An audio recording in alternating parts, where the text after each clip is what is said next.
시청자 여러분 안녕하십니까? 원주에서 우한 폐렴 의심 환자가 발생해 현재 국가 지정 입원 치료 병상인 강원대 병원에 입원 조치됐습니다. 강원도와 강원대 병원에 따르면 오늘 원주 세브란스 기독병원 응급실을 찾은 15개월 영아가 코로나 바이러스 감염증이 의심돼 지정 병원인 춘천 강원대 병원으로 이송됐습니다. 보건당국은 바이러스 확진 여부 검사를 진행하고 있습니다. 해당 환자는 원주에 거주하는 부모와 함께 지난 18일부터 26일까지 중국 광저우를 다녀와 오늘 아침부터 기침 등 폐렴 증상을 보인 것으로 알려졌습니다. 강원도에서 신종 코로나 바이러스 감염자와 접촉한 사람이 현재까지 4명인 것으로 파악됐습니다. 강원도 보건당국은 지난 21일 강릉 거주 20대 여성이 접촉자로 확인된 데 이어 확진 환자가 늘면서 24일과 오늘 접촉자 3명이 추가됐다고 밝혔습니다. 강원도는 전담 공무원을 지정해 2주간 능동 감시 중이라고 덧붙였습니다. 9명의 사상자를 낸 동해 펜션 가스 폭발 사고 희생자가 6명으로 늘었습니다. 경찰에 따르면 설날인 지난 25일 가스 폭발 사고로 전신 화상을 입고 충북 청주의 한 병원으로 이송돼 치료를 받던 65살 이모 씨가 오늘 오후 5시쯤 숨졌습니다. 경찰은 오늘 오전 일부 희생자에 대한 부검을 실시해 이들의 사망이 전신 화상으로 인한 것인지 연기 흡입에 따른 질식사인지 아니면 또 다른 요인이 있는지 등 사인을 명확히 할 방침입니다.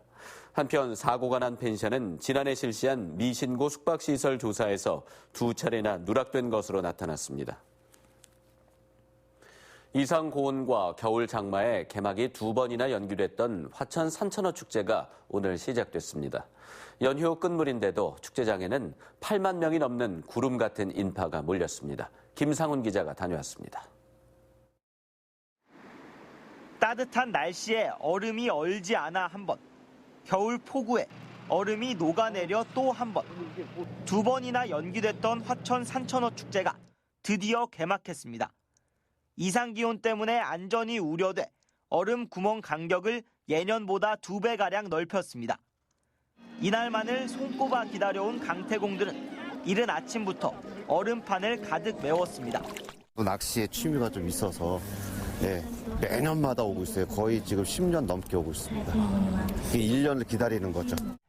얼음 아래에서 헤엄치는 팔뚝만한 산천어 사이로 보패질을 하다 보면 시간 가는 줄을 모릅니다. 재밌고 뭔가 짜릿해요. 어떤 게 좀 짜릿했어요? 딱 물고기 올리는 순간 딱 그때 뭔가 파닥파닥 그런 느낌? 그게 딱 좋았어요. 산천어가 팔딱팔딱 뛰는 게 아주 힘이 좋은데요. 이 짜릿한 손맛을 느끼기 위해 수많은 강태공들이 이곳을 찾았습니다. 낚싯대가 필요 없는 강태공들도 있습니다. 단팔과 맨손으로 무장하고 물반 산천어 반인 물속으로 뛰어듭니다. 추위는 잊은 지 오래. 말 그대로 진짜 손맛을 느끼자 뜨거운 환호성이 터집니다. 발음 담그는 순간 완전 얼음 되겠더라고요. 저기 왜 도전했나 후회했거든요. 근데 들어가자마자 잡으니까 너무 기분이 좋았어요. 직접 잡은 산천어는 곧바로 회나 구이로 즐길 수 있습니다. 또 축제장에는 얼음 썰매와 봅슬레이 등 다양한 즐길거리가 마련됐고 세계 최대 수준을 자랑하는 실내 빙등 광장도 인기입니다. 우여곡절 끝에 개막한 이번 산천어 축제는 다음 달 16일까지 계속됩니다. MBC 뉴스 김상훈입니다. 화천 산천어 축제가 우여곡절 끝에 개막했지만 방역당국의 고민이 커지고 있습니다. 강원도는 최근 아프리카 돼지열병에 감염된 야생 멧돼지가 화천에서 잇따라 발견되고 있어 축제장으로 많은 관광객이 몰릴 경우 병의 전파 가능성이 높아질 수밖에 없다고 우려했습니다. 또 우한 폐렴으로 불리는 신종 코로나 바이러스의 전파 가능성 역시 높아질 수밖에 없어 방역당국은 긴장하고 있습니다. 강원FC가 신종 코로나 바이러스 유행 때문에 중국 전지훈련을 취소하고 국내 전지훈련으로 변경했습니다. 강원FC 선수단 35명은 다음 달 2일부터 22일까지 중국 광저우에서 2차 전지훈련을 실시할 계획이었지만 신종 코로나 바이러스가 대유행하자 경남 거제로 전지훈련지를 변경했습니다. 올 시즌 아시아 챔피언스 리그 출전에 재도전하는 강원FC는 오는 2월 29일 대구와 원정 개막전을 치릅니다. 나흘간의 설 연휴가 끝났습니다. 강원도 겨울축제장과 스키장 등에는 연휴의 마지막을 즐기려는 사람들로 붐볐고 고속도로는 귀경 차량들로 정체를 빚었습니다. 아쉬움 가득했던 연휴 마지막 날의 모습을 권기만 기자가 취재했습니다. 차가운 물속에서 짜릿한 추격전이 펼쳐졌습니다. 재빨리 피해 다니는 송어 잡기가 쉽지 않지만 새 부자가 펼친 작전에 3마리가 걸려들었습니다. 가족들에게 잘 보냈고 추억도 잘 만든 것 같습니다. 네. 눈썰매장은 아이들 찾입니다. 어른들도 함께 썰매를 타며 설 연휴 마지막 날의 아쉬움을 달래봅니다. 아쉽긴 한데 너무 짧아가지고 아쉽긴 한데요. 네, 그래도 이렇게 다 같이 모여서 한번 놀고 가니까 그래도 가까운 데 이런 데가 있어서 좋네요. 다시 일상으로 돌아가는 길. 고향에서 명절을 보내고 또 휴가를 마치고 수도권으로 돌아가는 차량들이 몰리면서 도내고속도로는 오후 들면서 본격적인 정체가 시작됐습니다. 휴게소도 사람들로 북새통을 이뤘습니다. 차도 막히고 여러모로 힘든 여정이지만 표정에는 미소와 여유가 넘칩니다. 예, 그래도 양가 보면 다 계시기 때문에 항상 찾아뵙고 인사하고 고향 소식 좀 전해 듣고 옵니다. 예, 행복 충전하고 왔습니다. 짧았던 명절 연휴, 가족의 정을 느끼고 힘을 얻을 수 있었던 소중한 시간이었습니다. MBC 뉴스 권기만입니다.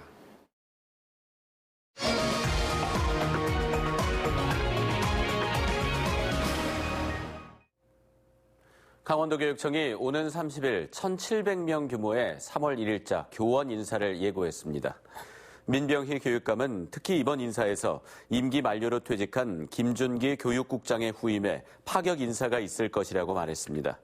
또 교육지원청 교육장은 대여섯 명 수준으로 교체할 것이라며 이번 인사에서는 고교 학점제와 유아 공공성 강화, 지방자치단체와의 협력사업 등을 책임있게 추진할 수 있는 전문성 있는 인물을 발탁할 예정이라고 말했습니다. 겨울철 이상고온 현상 때문에 인제빙어축제가 조기에 종료됐습니다. 인제군 문화재단은 지난 18일 남면 부평리 빙어호에서 개막한 제20회 인제빙어축제를 오늘 폐막했다고 밝혔습니다. 인제문화재단은 설 연휴 기간 평년보다 기온이 높아 관광객들의 안전을 고려해 2월 2일까지 축제를 연장하려던 계획을 취소했다고 밝혔습니다. 열흘 동안 열린 이번 인제빙어축제에는 17만 명의 관광객이 다녀갔습니다. 강물 위를 걸으며 주상절리 비경을 감상하는 제8회 철원 한탄강 얼음 트레킹 축제가 열흘간의 일정을 마치고 어제 막을 내렸습니다. 동지섣달 꽃본듯이라는 주제로 열린 올해 축제는 겨울 장마 등 이상기후에도 한탄강의 화산지형 절경을 즐기려는 30만 명의 방문객들로 붐볐습니다. 이상기후로 강이 꽁꽁 얼지 않아 얼음이 코스를 걸을 수 없어 관광객들은 부교 위를 걸으며 철원의 비경을 감상했습니다. 강원도의회가 새해 들어 회의 기간을 130일에서 140일로 확대했습니다. 강원도의회 사무처는 현안 사항과 예산 심의, 현지 시찰 등 일정이 많아 1년 회기를 종전 130일에서 140일로 늘리는 내용의 관련 조례를 개정했습니다. 의회 사무처는 올해의 경우 정례회와 임시회 등 130일로 회기 기본 운영 계획을 세우고 나머지 10일은 긴급 안건이나 연장 운영에 대비해 예비 회기에 포함시켰습니다. 올해 막국수 닭갈비 축제가 지난해보다 한 달가량 빠른 5월 19일에 개막합니다. 춘천시는 다양한 환경을 고려해 개막일을 앞당겼고 개최 장소도 캠프 페이지가 아닌 옛 중도 배터 행사장에서 축제를 열기로 했습니다. 지난해 막국수 닭갈비 축제장을 찾은 방문객은 22만 명으로 2018년보다 9만 2천 명 늘었습니다. 인제군은 마을길 관리와 주민들의 재산권 보호를 위해 도시지역 내 비법정 도로에 편입된 사유지를 매입한다고 밝혔습니다. 인제군은 지난해 관내 골목길에 포함된 사유지 현황 조사를 실시했습니다. 이상으로 뉴스데스크 강원을 마칩니다. 고맙습니다.